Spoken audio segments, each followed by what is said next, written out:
Welcome, students. I am Cinderella Siqueira, Assistant Professor in the Department of Philosophy, DCT's Dempe College of Arts and Science, Miramar, Goa.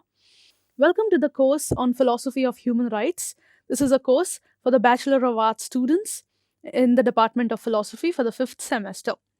The title of the unit is Foundations of Human Rights, and the name of the module is Historical Development of Human Rights, Part 2. This is a continuation of the previous module.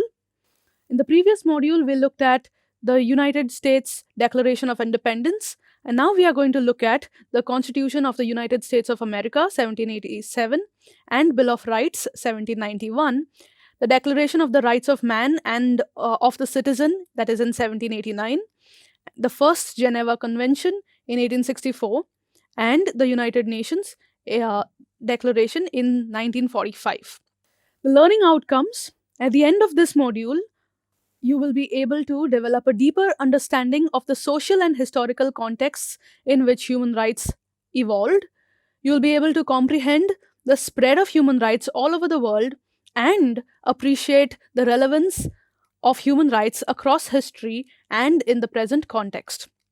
First, let us look at the Constitution of the United States of America in 1787 and the Bill of Rights in 1791.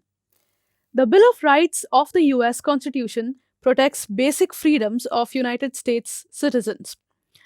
Written during the summer of 1787 in Philadelphia, the Constitution of the United States of America is the fundamental law of the US federal system of government and the landmark document of the Western world.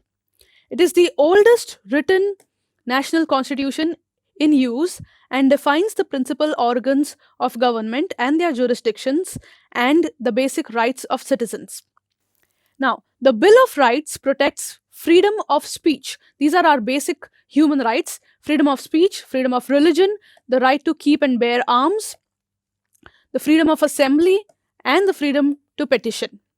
Now, petition would mean that you have the right to appeal to a court of law and fight for your rights. It also prohibits unreasonable search and seizure, cruel and unusual punishment, and compelled self-incrimination.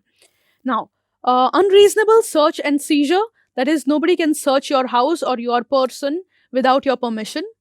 Cruel and unusual punishment would mean that nobody has the right to punish you cruelly or even punish you without reason.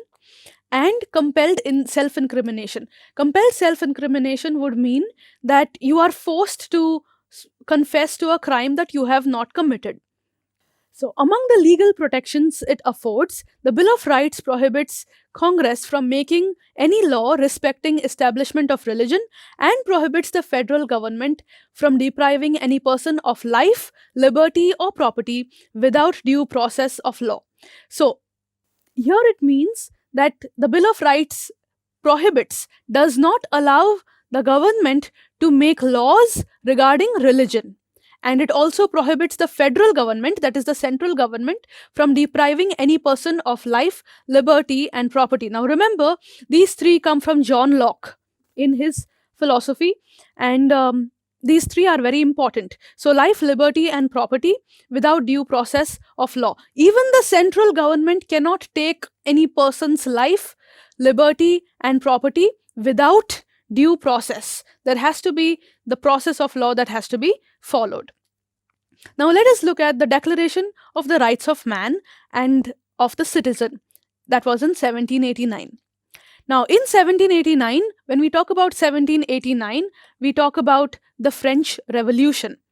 And the people of France brought about the abolishment of the absolute monarchy and set the stage for the establishment of the First French Republic.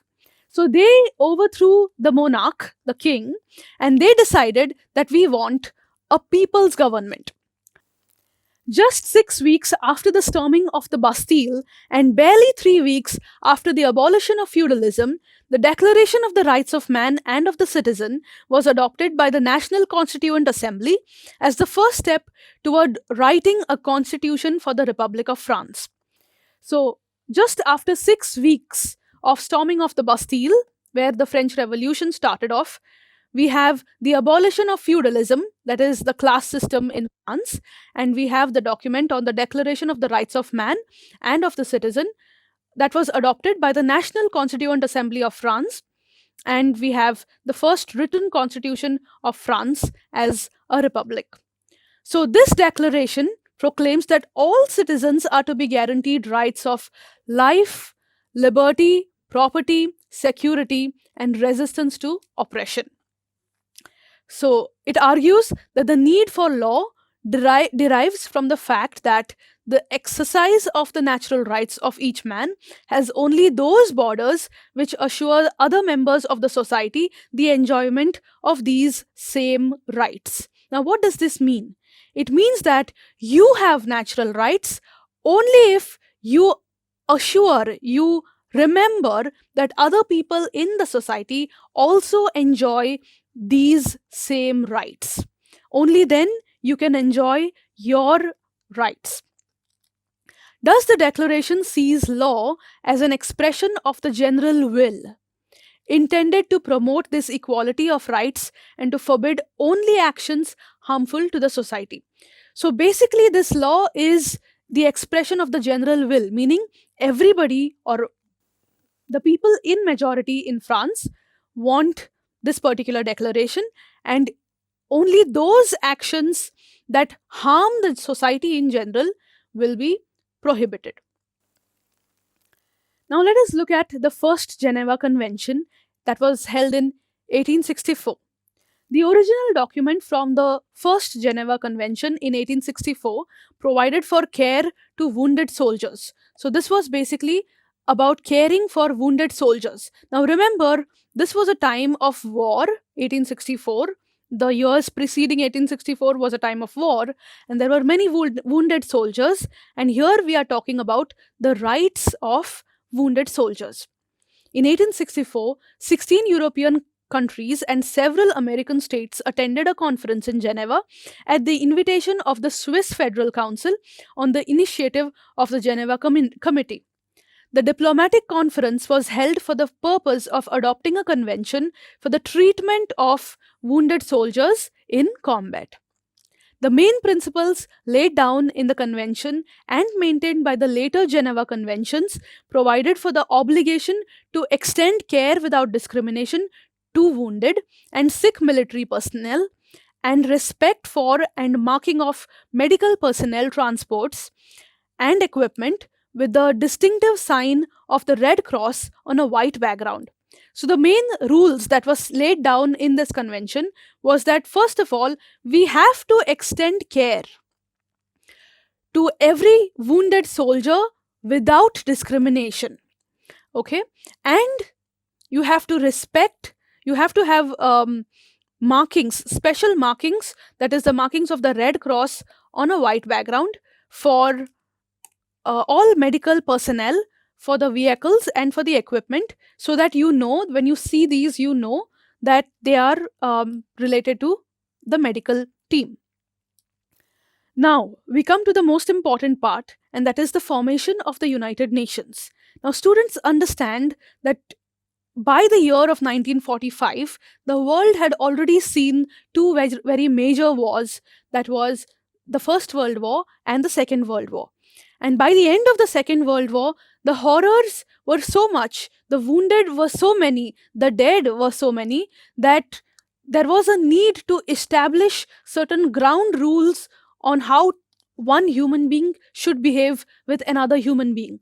And it is in that context that the United Nations was formed. So 50 nations met in San Francisco in 1945 and formed the United Nations to protect and promote peace. 50 nations came together in the year 1945 just for one reason, that is, how to protect and promote peace.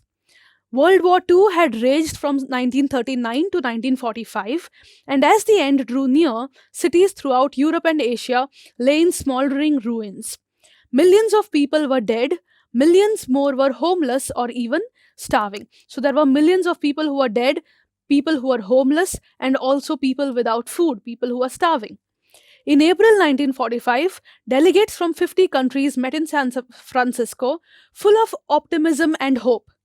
The goal of the United Nations Conference on International Organization was to fashion an international body to promote peace and prevent future wars. So they wanted to start an international body which would promote peace and prevent future wars. The ideals of the organization were stated in the preamble to its proposed charter. We, the people of the United Nations, are determined to save succeeding generations from the scourge of war, which twice in our lifetime has brought untold sorrow to mankind. This is the first line of the charter. The charter of the new United Nations organization went into effect on October 24th, 1945, a date that is celebrated each year as United Nations Day. Now, let us just look at this statement, this one statement. We, the people of the United Nations, that is, these 50 nations that came together, are determined to save succeeding generations, meaning we are sure or we want to save our future generations from the scourge of war, from the pain of war, okay, which twice in a lifetime, that is, in First World War and Second World War, there have been two wars. So these people have already faced war twice. And this war, both these wars, have brought nothing but untold sorrow to mankind. And so they decided that we will try our best to prevent wars from happening in the future. With this, I come to the end of my presentation. These are my references. Thank you.